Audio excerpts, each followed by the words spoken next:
My name is GrayHawk Perkins, and I am from I was born in New Orleans. I was born in Louisiana, New Orleans, Louisiana. And I always tell people I was born in New Orleans by accident because I'm pretty much in my family the first person to be born in a hospital. My grandmother and a lot of the elders would do the birthing, and my mother and father were passing through New Orleans back in the 50s, and my mom went into labor, and my grandfather, well, one of my uncles was with him, and he said, I got a friend at the Baptist Hospital in New Orleans. We can take you there. And so I was born in New Orleans, the Baptist Hospital.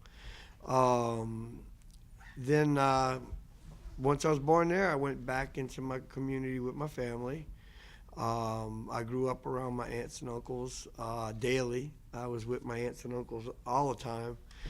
Saw my grandparents at least, if I didn't see them every day, I saw them at least 2 or 3 times a week. It was a time when your family was very close to you. And I was in that transition where I remember the elders, and I grew up with the elders, but I was the first person in my family to ever go to school. Because until 1963, Native Americans in Louisiana were not allowed in public school.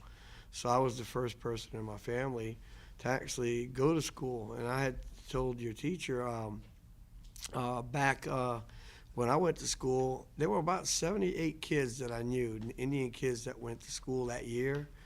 And out of the 78 or more, I think I was one of only 7 that wind up graduating because it was really rough. A lot of times they didn't want you in the school, and so they made it really rough on Indian kids or Native American kids. And a lot of our kids would go, I don't want this, and they would just leave. And my first name is pronounced, if people look at it, they say it's Landris, but it's Andres. It's pronounced Andres. And I asked, what does that mean? And my grandmother and a few elders said that it meant, well, my grandfather said it meant tough, like steadfast and tough. And my grandmother said, no, you got a hard head, you're stubborn. and that's true. It came to pass. I am very stubborn, because if I wasn't as stubborn as I am, I wouldn't be sitting here right now with you guys. As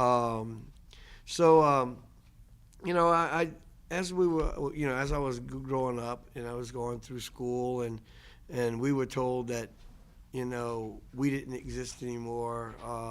They were telling us that you need to get over it. Your people lost. You just need to assimilate and stuff. And I would hear that all the time. And I had teachers tell me that you can't be Native American and American at the same time. It's just not going to happen. You got to be American. And I went, no, I don't think so. And I had a lot of questions, and they could never answer them. But I used to feel the hate. Growing up, you could feel the hate from some of the people that were around you.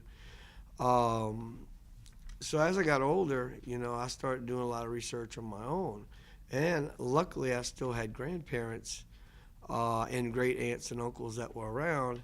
And so I would sit down and listen to them. And I remember being very young, 6 years old, 5, 6 years old, and all the elders in my family would get together on a weekend, and they would sit around the table and they would talk. And some of them would talk in English, some of them would talk in French, and some of them would talk in Choctaw or Mobilian. And I'd sit there and listen to that, and I'd start picking up all this stuff, But I'd sit under the table, and they'd always tell me, go to sleep, go to bed. And I'd sneak back in, and I'd listen under the table. And so I picked up all these stories and, a lot of this language, and I started picking up a lot of things that if I wouldn't have been so stubborn and crawled back into that room, I would have not gotten, because I had one aunt that she passed away at 127 years old when I was in 1977, and I got to spend a lot of time with her. She was unbelievable. She was great. My grandmother passed away. She was about 100 years old. So I got a lot of the things from my grandmother. And my wife, somebody found a picture of me and my grandmother together. And my grandmother is sitting in a nice old checkered dress with an apron, which a lot of Choctaw women had these aprons. And she's sitting under this cypress tree, and I'm sitting right next to her. I must have been about 5 or 6 years old, and I'm looking up at her and just listening to whatever she's saying. And I don't know who took the picture, but I've got it hanging on my wall. And somebody gave it to me, and it showed how young I was when I used to sit there and listen to my grandmother. And I did that a lot. And a lot of people, today didn't realize how much time I spent with my grandmother and a lot of those people. My mom and dad said I started talking before I was a year old, and I'd always ask questions. And there was really one thing that happened when I was very, very young. I was about 4 years old. And so in this talk that we're going to talk about language and all, but you got to also remember tradition and culture and things that cause you to maintain an interest in and a feeling in your spirit to keep your language going. And that's some of the things that I'm going to talk about, because if it wouldn't have been for those things, I would not even have been driven to even try to maintain my language, because to me, maintaining that language is also maintaining a relationship right now with my grandparents and the people that passed on. And if I let that go, then I've let them go. And so I remember this story. I don't even think Elizabeth and Emmanuel heard this story. I was very young. I was about 4 years old. And my grandmother used to come up to my mom when I was in her tummy, when she was pregnant for me. And she would come up to my mom, and she would start talking to my mom's belly. And she would say stuff. And she'd tell my mom, don't listen, it's between us two. And she would sit there and she would talk to her belly. Well, about 4 years old, I'm in the room with my mom and a few other people and my grandmother, and I came out with a bunch of stuff. I just started talking about things. And my mom and a few other people looked, and where did he get that from? I didn't tell him anything like that. They didn't even know that. And my grandmother said, what do you think we were talking about before he was born? And I went, and I got older, and I remember that. And then later, a couple of years ago, I heard someone or doctors say that if you talk to children before they're born, it makes a good impression and a good effect on them. And my grandmother did that almost 60 years ago to me, and she knew it. So a lot of the things that she did and those people did, if I didn't do this and if I didn't maintain the stories and all, then those people are going to die and they won't be remembered. And that's part of the language. That's part of the stories. It's not because we want to do it. It's because it's our connection with who we really are and the ones that brought us here, our ancestors. Because a lot of us forget sometimes. I teach, and I ask some of my students, do you know your great grandmother or grandfather's name? And they don't. I said, that's sad. It's sad for you to think that 100 years from now, nobody's going to remember you, and you don't remember somebody just 2 generations behind you. And so a lot of those kids go back home and start asking their parents questions and their grandparents questions because they don't want to forget, And that's what this you guys are doing, with the endangered languages and your languages is not only it's helping you out, but it's preserving those people that made it possible for you to be here. And even if you have nobody to talk to, because I have nobody to talk to, but sometimes I sit by myself and just talk in my language. And we do have mounds where I live. And these mounds are built sites that were built 2,000-3,000 years ago, and they right by my house. See, I don't have to go too far to find a place where my ancestors built a site 2,000 years ago. It's right where I live.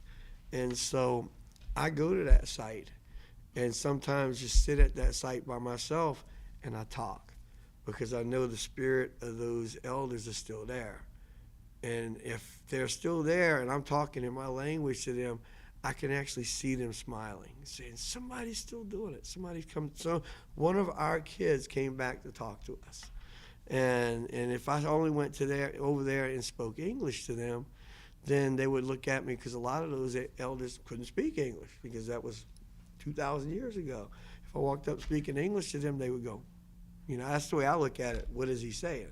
But if I walked up to them and said, I just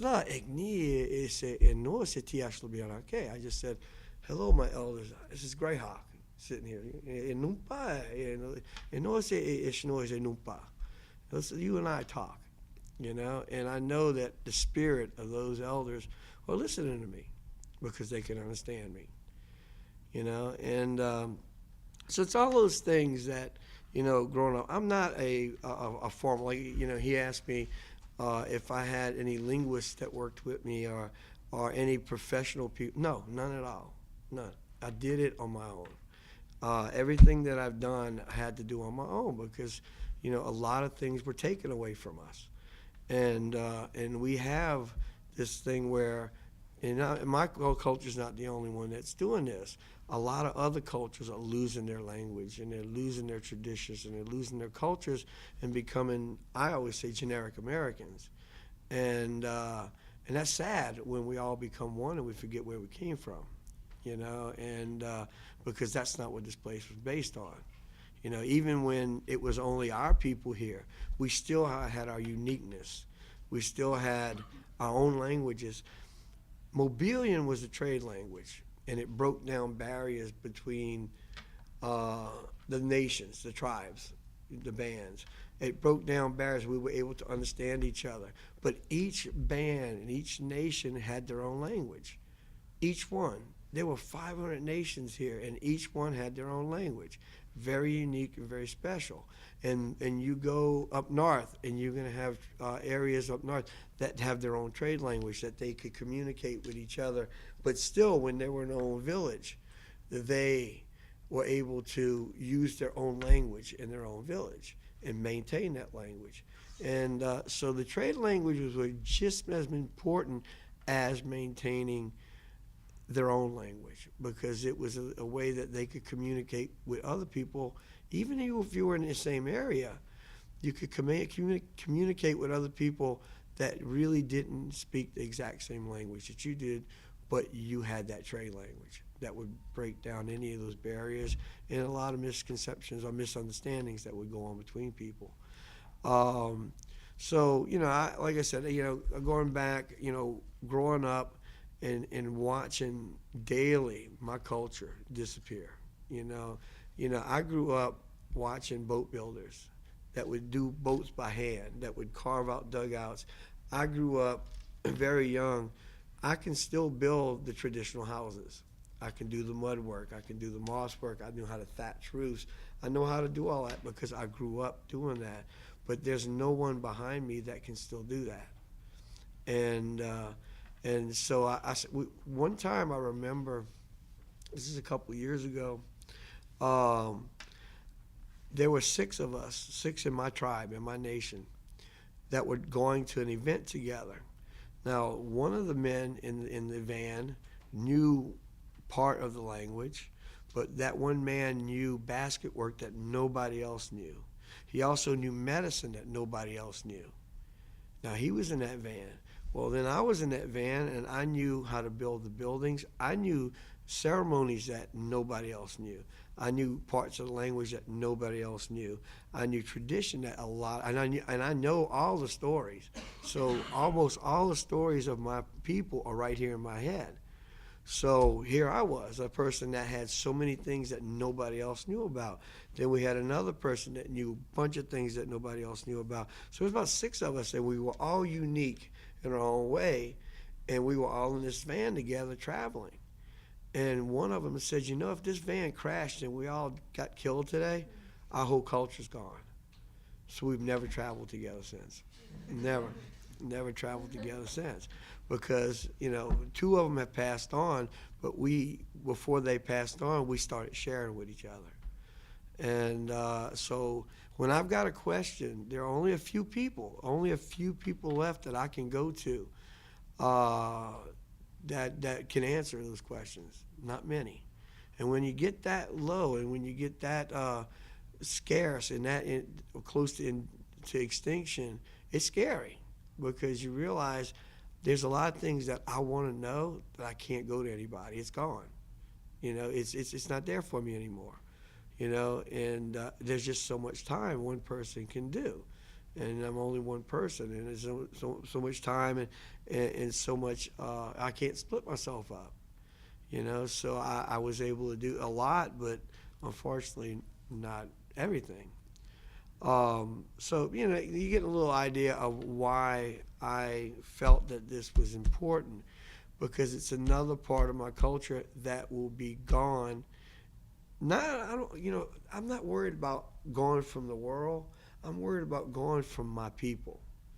Everybody says, "Oh, well, yeah, what does it have to do with the world?" I said, I in a lot of ways, I'm not worried because the world has their own culture, but my people and the kids behind me, they need this because that's something that is strictly for them. And it doesn't mean that in the scheme of the world, Mobilian doesn't really mean anything. But in the scheme of my family and my culture, it means a lot because we lost so much. And if I can save one little part from going extinct, at least I've tried and at least maybe been able to do it.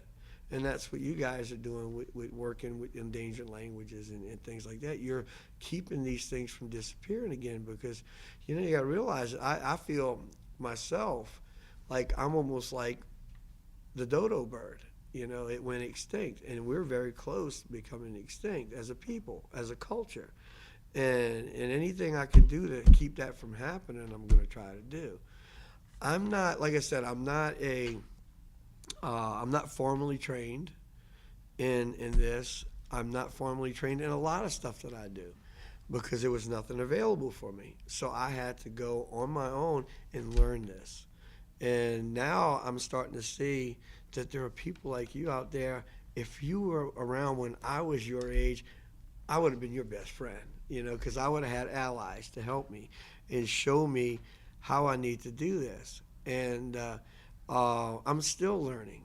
I'm still learning because I run into people that are linguists now that said, tell me things. And then I know linguists that have talked to me and said, you did it the right way. You did on your own. You did it the right way. I mean, you figured it out. And it made me feel good. But there's so many other things to me that I'm lacking because I had nobody to go to. And now I'm meeting more people, and I'm being introduced to more people, and people are starting to take a little interest in what I'm doing, and they're telling me now, how can I help you? And I'm going, wow, it's new to me. I have never had anybody said, how can I help you? And it's great to be to be even asked to come here, because that means that, wow, maybe it's going to be preserved. It's going to be, maybe not just this. It's going to lead to other things that we're getting ready to lose, that people might step up and say, hey, how can I help you save this piece of your culture? And my grandma, elders have told me many times, once we lose our language, we lose who we are. Once we lose our language, we lose our culture. And once we lose our language, we don't exist anymore. And that's the way I was told. And that stuck in my head. And I'm going, God, I don't want to lose that. I don't want to lose that.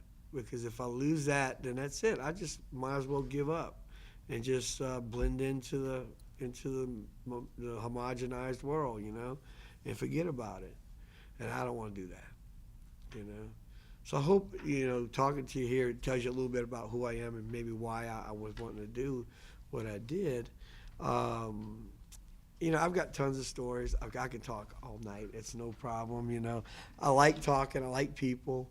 Last night we went to the Bronx, and we did a show at the Bronx, and I sat down with some people in the Bronx, and they sounded like they came from New Orleans. and they were really cool people. And I sat down with them, and now last night we got on Facebook together.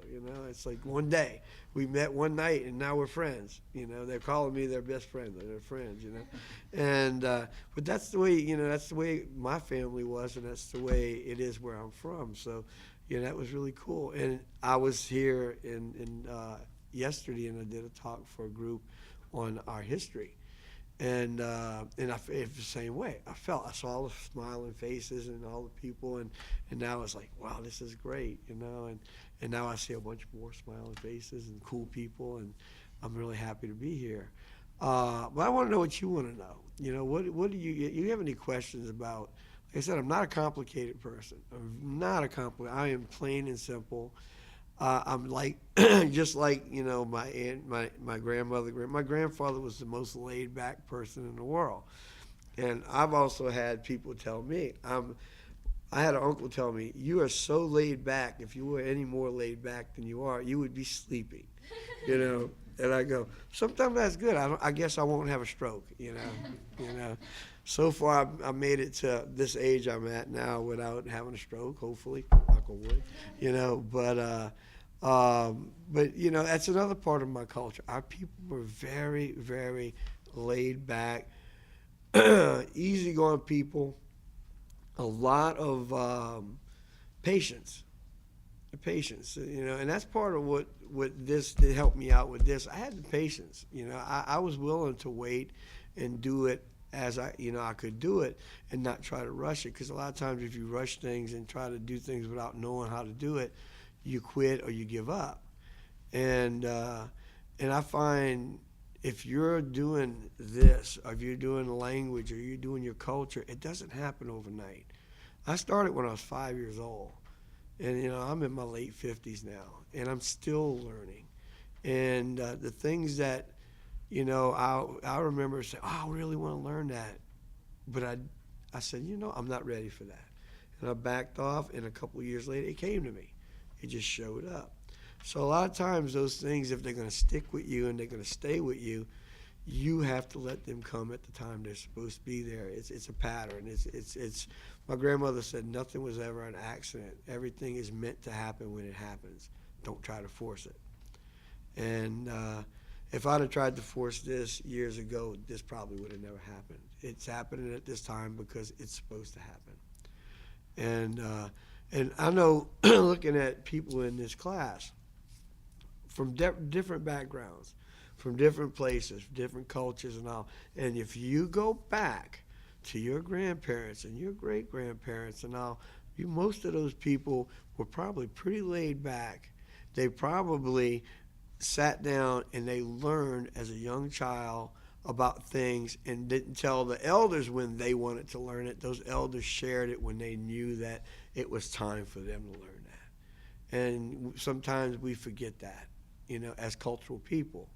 We forget that sometimes we have to wait till the elders or those teachers are ready to teach us, because it's time. They see that, okay, they've gotten this far, now let me show them this.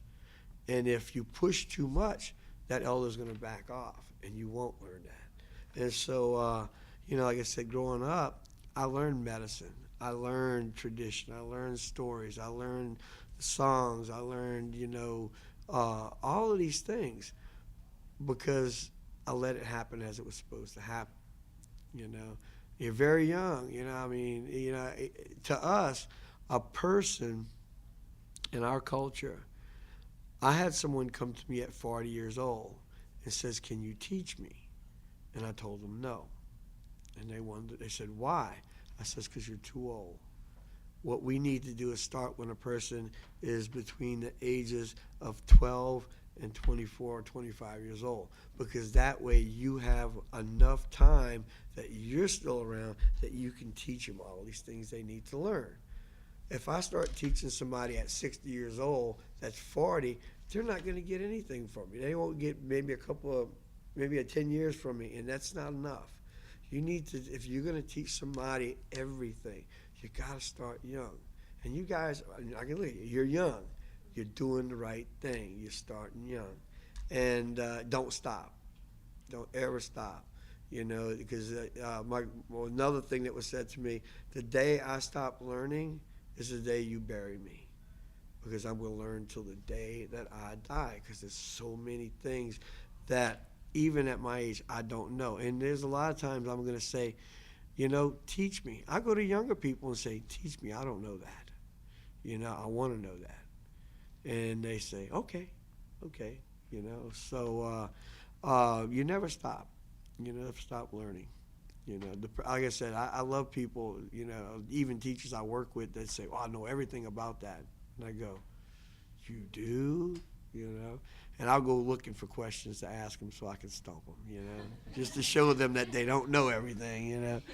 And so I'll never tell you I know everything. I don't. Even about the Mobilian, I don't know everything about it. I know I can tell you what I know and how I came about it, but I can tell you that I am not the authority on this. I am far from being the main person about this.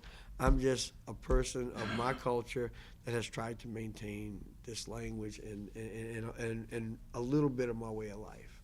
That's all I can tell you. So any questions? Yeah.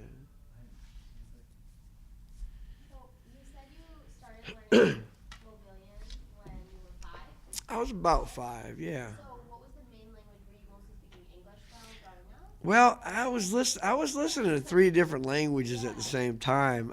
We had some people that could speak French, because we were allied with the French first.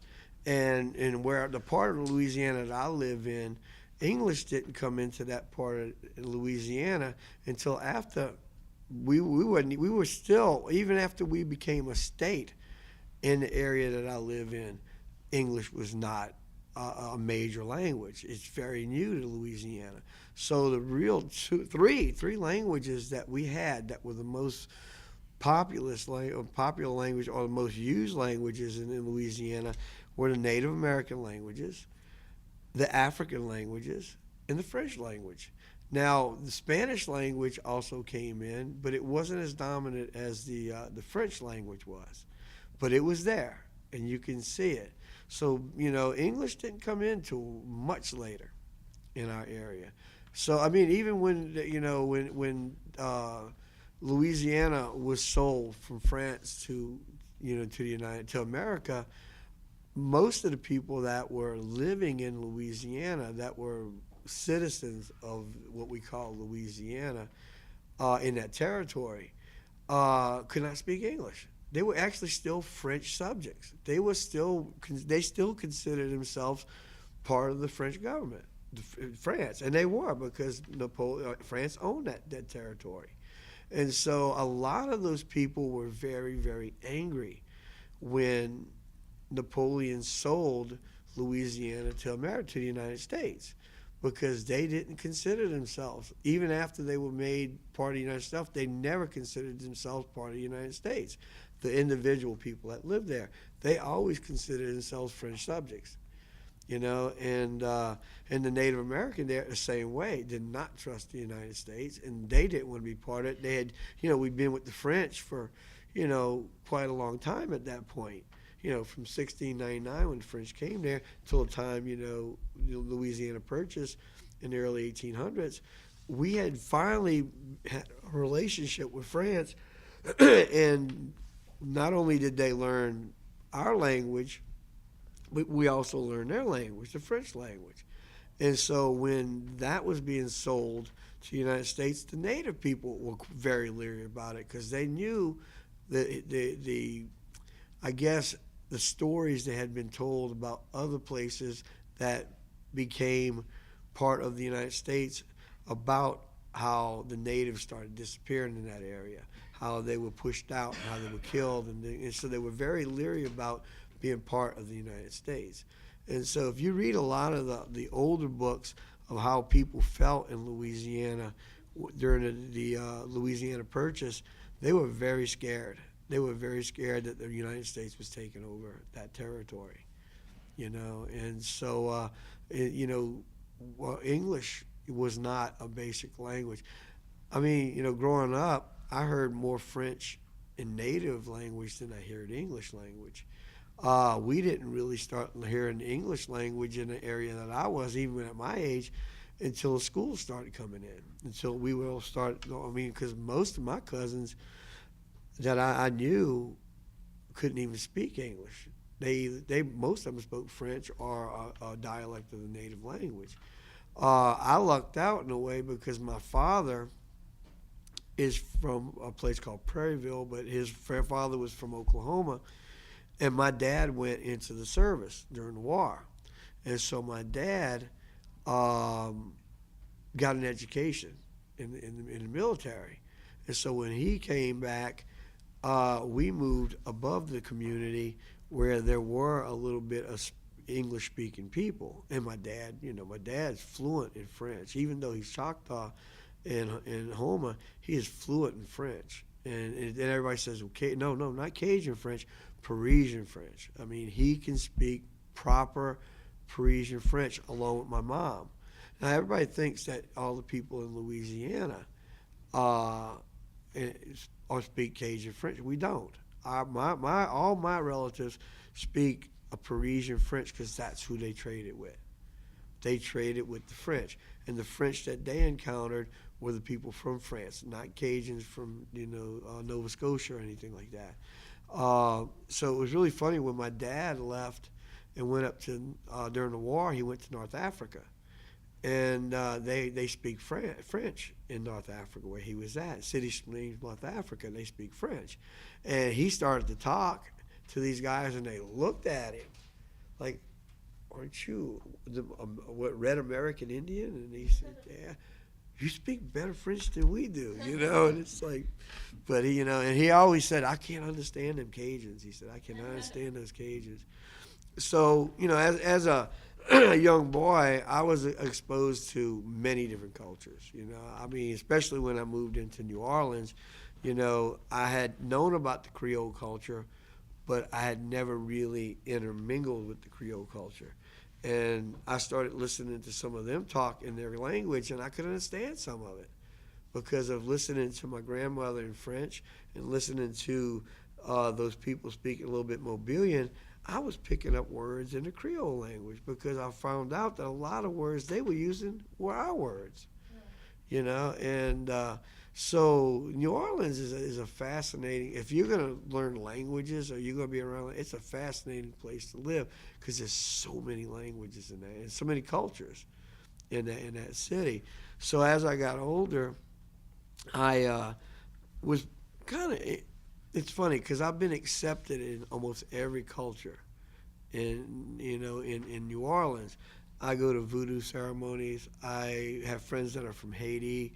I got friends, from everywhere, and they invite me into their culture because they consider me a cultural person. And I think cultural people, when they look at each other, respect each other if you're keeping your culture. If you are a person of culture and you are a person of a tradition, other people with that same ideal are going to come up to you and talk to you, and they're going to respect you. And I find that people of no culture, that's the ones I watch out because they most of those people that have no culture or lost their culture, they don't understand, and the first thing they do is they judge you because they have no culture. And to me, I always say, when I was young, I said they're jealous because they don't have one, and we do, And like some of my students, I have some students that don't speak English in my class. I had a little boy from Haiti, and I got some other kids in my class that's from different cultures. And if I hear any of my students that only speak English making fun of any of my students that speak other languages, they don't want to make Mr. GrayHawk upset because I will get upset real fast. I said, "Excuse me, what are you doing? You speak one language and this little boy speaks three and you're going to make fun of him? Don't do that because that happened to me when I was going to school." I said, instead of doing that, ask that little boy or that little girl, "Can you teach me your language?" Then that way you know two languages. Or go to the other person and learn another one. And then that way you can say, "Look at me. I'm a very cultural person." And it knocks down barriers. And I think people that have their tradition and their cultures, and that pride attract other cultures, people of other cultures that have that. And I've noticed that with myself as a person that has tried to maintain my culture it seems like I'm a magnet for other people that have culture, and they're willing to just open up and share with me. And then I start seeing that we're really not that different. I start seeing a lot of the similarities, and that knocks down a lot of barriers, cultural people. And like I said, again, our languages too. Uh, there are some words in our language where people listen to it and they go, "Wait, we have a word like that in our language. You said that word, but what does it mean?" Like I say, "Abba," and in other cultures, when you say "Abba," it means something else. Well, in my culture, when you say "Abba," that means the sky or the heavens. And they go, "Really?" Because I've had a couple of people from other cultures that they hear me say "Abba Miko," and they say "Abba," what, and then they tell me what it means, and it means different, but they also have that word, and it's fun because I've done that with a lot of people. I've compared what I know in my language with some of the things that they say, and well, one of them, for instance, there's a place in New Orleans, and I'm trying to remember what, I'm not sure, but the club is called Yuki, and I'm trying to remember what culture it comes from, the people that have the club, but they put the sign up there, and it says Yuki, and it's spelled, just like we do, Yuki. And I laughed, and somebody said, "What are you laughing at?" I said, "The sign up there." I'm trying to remember where it came from. I'm not sure what culture it came from, but he asked me, "Why are you laughing?" I said, "Because in our language, Yuki means poo." And there's a big sign up there saying Yuki, and so I'll see other words in other cultures, and I go, "Wow, that's funny." And like when I went to France, there were words that I use that translate differently. Even stories translate differently in different languages. And sometimes it's funny. It even makes the stories even funnier, sometimes. But, I'm gonna let you guys give me some more questions because I can run off. I'm looking at the time, and I could run off on all I day. had a basic question before. Something I couldn't figure out. How did Mobilian, which was a trade language, Yeah. become a family language, a language that was used between parents and children? Okay. Well, let me show you. Originally, when the Mobilian language started, it started as a language between the Muskogean Nation. Basically, people, speakers of the Muskogean Nation, because a lot of the Mobilian language can be heard in almost all of the Muskogean uh, nations, the Choctaw, the Creek, the Chickasaw, the Ofo, the Homa, Alabama, the Coushatta. So it was a language that was used to help them communicate. Now, later on, you had the Europeans that came in, and some of our tribes uh, start to lose their proper language because they were not using it as much. They were actually using more trade language and interacting with more other people than they were actually using their own language. And they found it being used more. The Mobilian was used more because they were trading more and they were going out more and they were being pushed in different areas where they didn't want to go. And so as time went on, even intermarrying into some of the other nations, they start using Mobilian a lot more because, it was easier for a person that was Choctaw marrying maybe in Alabama to learn Alabama and just speak Mobilian. And as these tribes were being pushed closer and closer together, Mobilian was being used more and more in the families because of these people being pushed together. As of the late 1800s, it was really interesting. A lot of our tribes, their language a lot of their languages became slang, or not. I mean, most of them were not speaking the same language they were speaking 300 years earlier, and it started being watered down with European, with a lot of other things, and but the Mobilian, and I know in our area, the Houma language was almost gone disappeared, and the Mobilian was being used because of all the tribes. Now you got to realize this: in my nation, the Homa Nation, we absorbed 15 nations as we were moving, and that was because of survival. You had tribes that were down to just a handful of people, and without us absorbing those guys in, they would have never survived. So we absorbed groups like the Bayagula. We absorbed the Kulapisa. We absorbed the Washa, the Tawasha. All these, what we call smaller nations that had been almost annihilated by European contact. We started absorbing these nations, and there are 12 to 15 nations we absorbed. So, okay, you've got all of these people that at one time spoke their own language, now are part of this larger group. How are they going to communicate? Mobilian. And they're marrying in now. They're becoming part of it. They're becoming part of that culture. And the only language that you can use logically at that point is Mobilian. Because that's all that's really left. And not all of the smaller nations were Muskegean. Not all of them. We absorbed 4 or 5, like Biloxi. They were Sioux Nation, and we absorbed them in because they were almost gone. And the Tunica also absorbed Biloxi in, but the Tunica are not part of the Muskegean Nation. They have their own dialect, but they also spoke Mobilian, and the Chitimacha had their own dialect. But they also spoke Mobilian. In fact, they have their own dialect, and they're trying to bring the Chitimacha language back because most of them only speak. At the last speakers were mostly what we call Mobilian speakers. At one point, and they had their own language. So everybody was. A lot of people try to tell me that. We took the language and we adopted it. No, we were forced.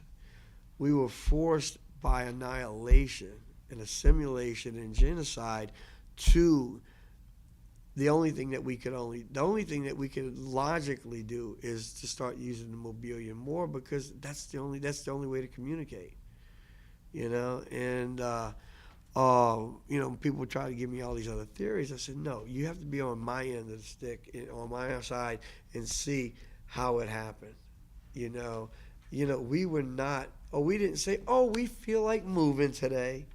No, we were pushed into another person's territory, into a situation that we never thought would ever happen. And survival was like either communicate or not communicate and fight and kill each other off. So Mobilian caused a lot of us to survive, but also became a language that was inevitable that was going to be used across the board. So when you were a child, there were people who only spoke Mobilian as their native language? God, we had a couple.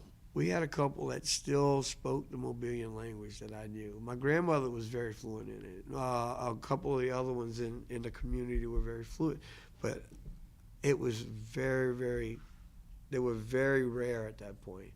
In 1977, her friend, the linguist, came through and came through quite a few communities and was able to, at that point in 77, go to these communities and still find Mobilian speakers as late as 77, when I was still hearing it when I was a kid. And so it was, I guess, the highlight of my life so far is that when she told me that this young man that did this project had heard the album and was touched by it and was excited because he never thought something like this was going to happen. And so he really liked it. And I sat there and went, wow, I guess I did something right. I did it the right way, because he could actually understand what I was singing, And I have to be perfectly honest with you. Again, I'm not formally trained in language or the put together of how languages are put together. And when I was reading his book, it was, I don't speak Greek, but it was Greek to me. Because I'm not formally trained in how to read languages or how they're put together. So when I was reading this book, I was sitting there going, wow. So I went back to my grandmother's book, which I could understand. because I sat there with her and I listened to her talk and I wrote it down the way I heard it. Which is probably not the way most linguists do it, but I had to because my grandmother couldn't even read or write. She couldn't read or write, so she couldn't write down the things that she knew. So I had to do it the way I did. I had to do it by how does it sound to me. And luckily, my grandmother was still alive when I got a copy of this book, and I was able to go down a list with her in this book and say, okay, this is how he's got this written. And I'd say it the way that I saw him, how he has it written. And she'd look at me. And then she said, what does that mean? And I'd tell her, it means this. And she said, oh, no, that's not the way you say that. And then she'd tell me how it's pronounced. And I'd go, okay, and then I'd write it down. And that's how I put together my dictionary, the way I heard it. And because we didn't really, if you think about it, we didn't have a written language. It had to be passed down from generation to generation from a person orally telling you that language. And so I guess I did it more traditionally than I thought, because I actually sat there and I pushed that book aside. I really did, because I didn't want that book to influence me. And I sat there and I listened to those people talk, and I wrote it down the way that I heard it, And it's funny because even now, when I was writing 13 Moons, there were certain words that I did not know, that I had not written down. And I started reading this man's book, and I started breaking down the language of what words came from where. One word might have been Alabama, the Cushada, and the Ofo might have said this word, and it made it into the Mobilian diction. It made it into the Mobilian language, but it's the Ofo, the Chawasha, whatever, said it this way, and I go, wow, and I started thinking about that, and then I started listening a little bit more, and I started, well, I don't know this word, and then I'm reading, and it goes, and I started seeing, well, Choctaw said it this way, and the Creek said it this way, and then I started realizing, you know what? There are still Choctaw speakers, Muskogean speakers, and Creek speakers out there. And if I don't have a word in my Mobilian dictionary, those guys have a word. And I started talking to other tribes that are putting their language back together. And it was so funny. About 2 years ago, I sat with the Cherokee linguist that is putting their language back together. And she was telling me how they're doing it, and it was identical to the way I started putting mine together, because they were not formally taught. And I'm sitting here going, wow, and they said if there's a word that they need to know, they sit down and they will, as a group, say how this word should be said. What would make this word reality? And they start thinking, because we didn't have cars, so you have to have a word for car. We didn't have guns, so you have to have a word for guns. You didn't have a lot of different things. And so we had to invent words in our language to describe what we saw. And I started realizing that, tenempo, the gun. They say in French, fusil, tenempo, musket, we say tenempo. And how would you say a regular gun? Tenempo. How would you say a rifle? Chito tenempo, a big gun. And then a cannon would be estonate chito tenempo, which means a big gun. And then like when we saw rockets, we didn't know what rockets were. The only thing they look like, when you saw them, they look like cane.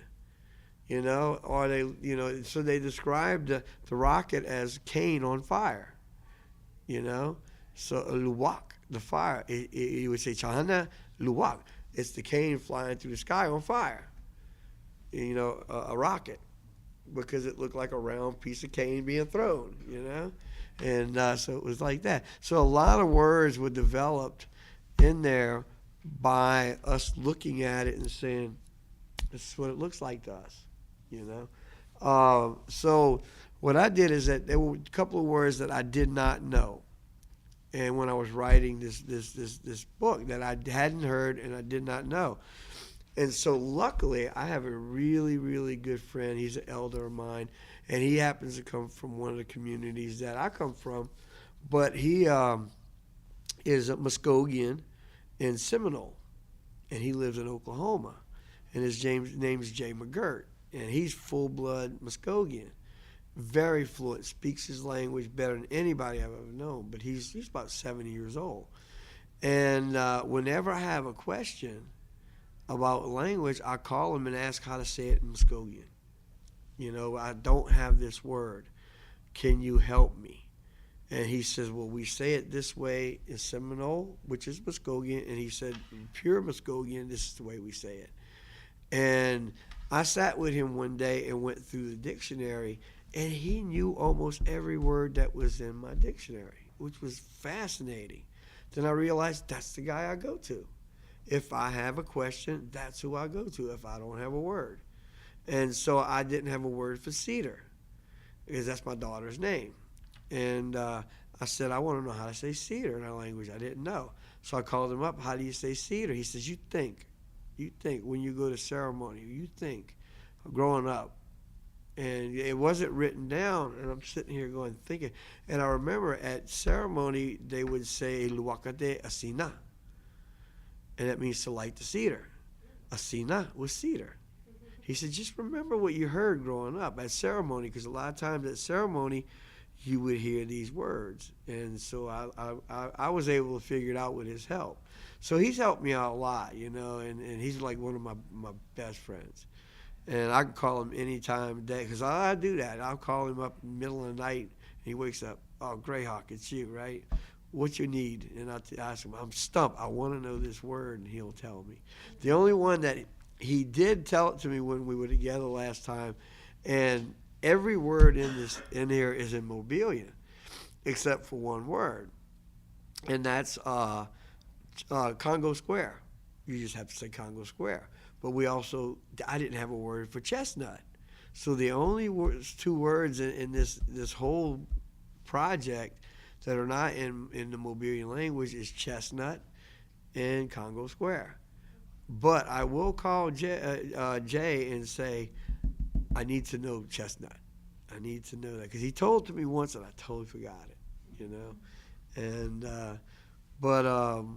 man, I got off on the tangent there, you know. It's like, you know, I hope I'm not boring you. I hope it would, but you know, but you know, again, like I said, I wasn't sure what I was going to talk about when I got here, because I know, you know, I deal with professors and they want this, and everything's got to be boom, boom, boom, boom, boom, and I'm not boom, boom, boom, boom, boom. I'm like, okay, this is the way I do it. You know, it's not formal, but it happens. You know, and you know, and I feel good about what I'm doing. You know, to me, I feel like I accomplished something. That's all that matters. Well, you keep talking about your students, and I wonder who you teach. Like, Oh, you're gonna love this. You're gonna love this. Okay, I teach originally when I started teaching. I started teaching 32 years ago, and I taught history, you know, which is really interesting, and music. And as time went by, I started doing more and more programs on Native Americans in Louisiana. So the museums where I was at would start to hire me to go into classrooms and to teach about the mound culture, teach about pre-contact, teach about Native Americans in Louisiana, who we are, what we are, you know. And so I started doing that. And before you know it, other schools started calling me and saying, hey, we want you to come. And you know, and I don't teach anything that I don't do a lot of research on. I will not tell you anything that I am not certain about. If I'm not certain about, I will not talk about it. So I've done, you know, I was formally trained in that teaching. But what was really interesting is that it led to, they asked me about storytelling and about tradition. And that's who I am. I am known as a storyteller and of my people. And we are walking Bibles. If you are a storyteller in your culture, you are a walking Bible. You know the history of your people. And back years ago, storytellers were some of the most important people in your nation, in your family, in your tribe, because they kept your traditions and your cultures going. So storytellers today are treated like only for kids. But really, in every culture, storytellers are very valuable. They're just as important as any leader in your community, because a lot of leaders go to the storytellers and ask them questions. So I was known as a storyteller, a keeper of my stories. And so that developed into, as I got older, elders telling me, it's great that you know all those old stories, but where are the stories going to come from that the children in the future are going to want to know about today? And I go, wow, I thought about that. So I started thinking, well, you know what? They were very important, but I am very important today because I need to share what's going on now with my descendants. So I need to be the writer of stories in the 20th century and the 21st century. And so I started learning about writing and how to put these stories together. I already knew how to put these stories together traditionally. And then I started getting into the formal way of putting stories together, which I wind up putting aside because I found the tradition is what the people really wanted. And so I started working in some of the schools, storytelling and developing stories in music, and how the music and the stories come together, because music and stories come together. Stories come together, and then it's turned into music. Every song in our culture, no matter who we are, was a story before it became a song. Everyone. And there's not a story and not a song that any of us can look at our past and listen to one of those songs without it being a story that it came from. And so what I do now is, I've been teaching for 32 years now. The last 20 years of that teaching has been creative writing, how to preserve your story of your life, your family, and take that story and how to put it into music, how to take it and put it into a song. And then now, so I teach creative writing, I teach music development, and then I teach visual arts, because that's how we wrote. We wrote in visual arts. All of us, everybody in here, in our past, has a lot of our stories were done through pictures, and so it's been weird because now I'm doing everything that my ancestors did. I'm developing a story, I'm putting it into music, and I'm also creating the artwork that goes with it, and now I get paid to do that in school. I love it, and I watch some of the children that I teach, because I used to teach the older grades. I taught high school, and it was good. But then they said, why don't we hit them while they're 6th, 7th, 8th grade? And I did 6th, 7th, 8th grade. Very challenging years. I enjoyed it. I really loved it. But as I was doing that, they said, we want to even go better than that. We want to catch them before they're corrupted. Yeah, before they've been tainted. And I said, what grade? Kindergarten through 2nd. So now I teach kindergarten through 2nd. And I'm going to tell you, I wish I would have brought some of the stuff that these kids come up with. Unbelievable. They write about their family. They write about what they see in their house. They write about their mom, their dad, their grandparents. That's what it's all about. That's what, language, stories, traditions all about. And they're learning. There's a whole new generation now in New Orleans that I'm working with that are now doing something that their ancestors did 1,000 years ago. And they're doing it now. And they're excited about it. They'll come in and say, like, kindergarten, 5-year-old, Mr. GrayHawk, guess what I wrote last night? Well, they didn't write. They came up with the idea. I write it down for them because they can't write. And so But they give me the ideas, and some of the stories that they come out with are unbelievable, you know. And I said, so that's how stories were developed in the past, you know, the same way you guys are doing it. That all those stories that you hear that are ancient stories, somebody like you wrote those, and look what you're doing now. And they're kindergarten, and they just took me out of one of the kindergarten classes, and they wanted to put me in the first grade class, so I'm not teaching those two kindergarten classes anymore. And daily, when I'm in the hallway, they come running up to me and they hugging me. We miss you. When you gonna come back to us? I said, next year when you go to first grade. And they said, we can't wait that long, you know. So, when I left to come here for 3 weeks, man, or 2 weeks, I said I'll be back in about 2 or 3 weeks. They were like, because we had just done some really cool stories. They came out with some awesome stories, and two of the stories we were right in the middle of, and we didn't finish it. They don't like that. They don't like to have things unfinished. You know, we want to know the end of this story. You know, I says, well, think about the end of that story when you come back. Then you could tell me how the story ends. You know, so we'll work on it together, but think about it. So that's what I do when I'm not doing this, or I'm not working at Jazz Fest. I'm a cultural coordinator for Jazz Fest, or I work also with the Louisiana State Parks, because I maintain one of our oldest mounds in that area. That's why I get to go sit on that mound and meditate and burn that tobacco and that cedar and just visit with those elders. And how many, you know, I sometimes I think, how many people can be that lucky that they can sit down with children and do that, and sit on a site that was built by their ancestors 2,000 years or more ago and get paid to do it. But again, it's called Andres stubborn. I didn't conform. I kind of stuck to my guns, and it all started developing into what I do now.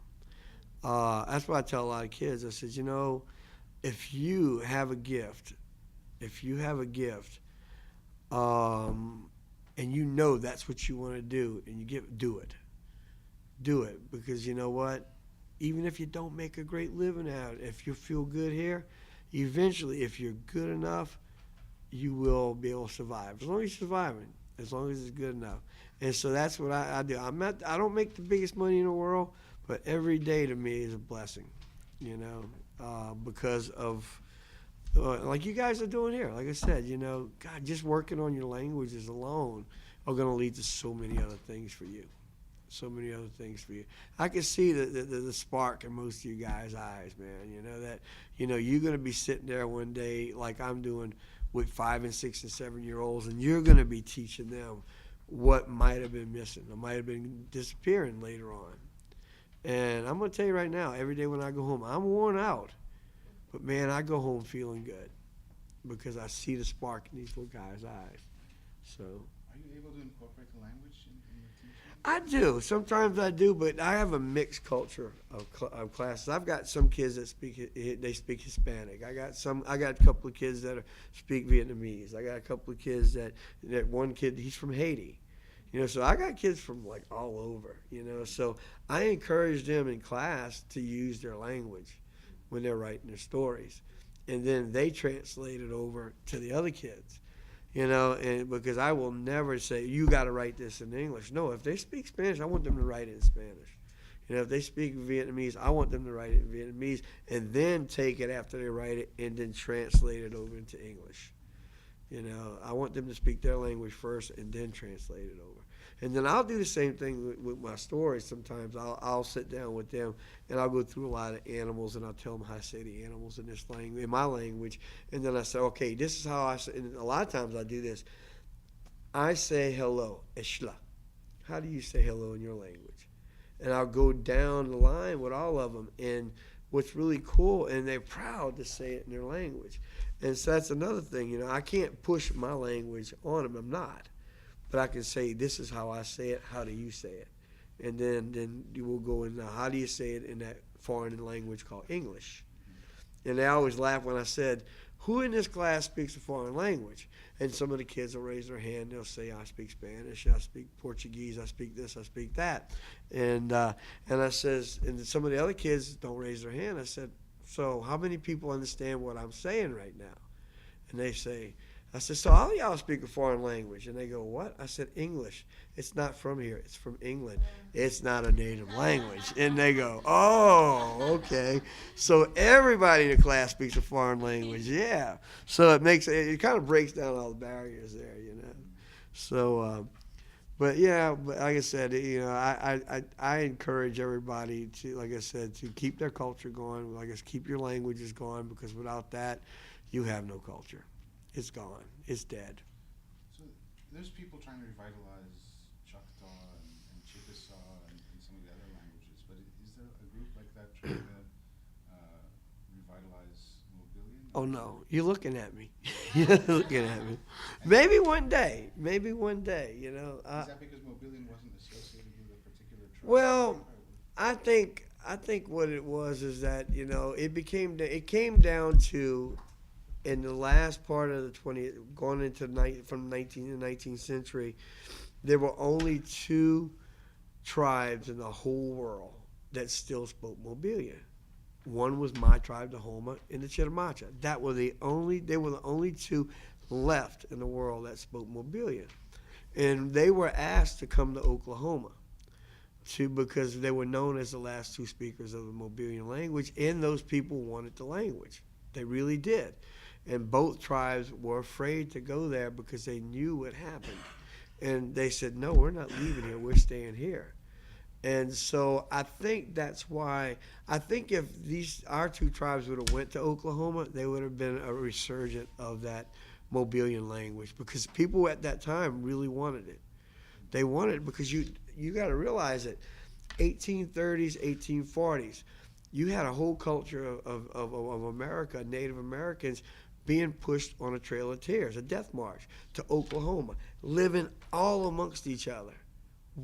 Mobilian would have been the perfect thing to knock down barriers, because you had all these people that were brought in. You had Apaches living here, you had Osage living here, there, and none of them spoke each other's languages.